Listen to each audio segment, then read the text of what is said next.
Meanwhile, Momo tiptoed through May and James's yard, staying close to the wall as she searched for an opportunity to get inside the house. Panic fluttered in her chest. She thought she must have been crazy to attempt this, and wondered if it had been a terrible idea. She turned to leave, but then paused, noticing a back door. She crept toward it and pushed it open. Fortunately, it swung wide, and she slipped inside the house. She navigated the large house as quietly as possible, tiptoeing and trying to make no noise. As she moved, a door suddenly opened, and she froze, quickly hiding in a corner, her heart pounding. A maid emerged, carrying bedsheets, and Momo guessed that the room the maid had left was where May and James's daughter stayed. Once the maid left, Momo approached the room and slipped inside. She froze in her tracks as she realized she had been right. The room. She moved toward the bed, scanning and observing every the girl that laid there unconscious.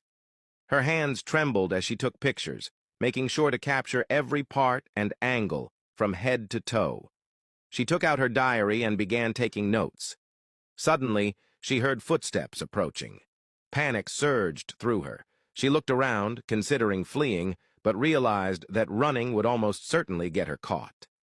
As the footsteps grew louder, she slid into the nearest closet, accidentally dropping her pen.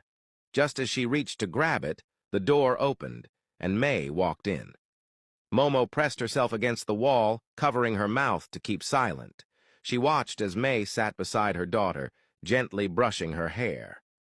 Momo's heart pounded uncontrollably. One mistake, and she would be as good as dead.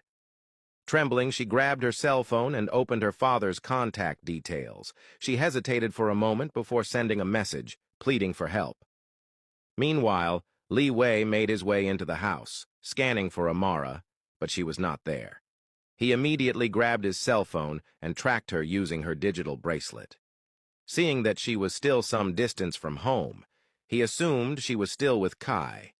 The thought gnawed at him, the idea of them being together, what they might be doing, what they might be saying. His chest tightened.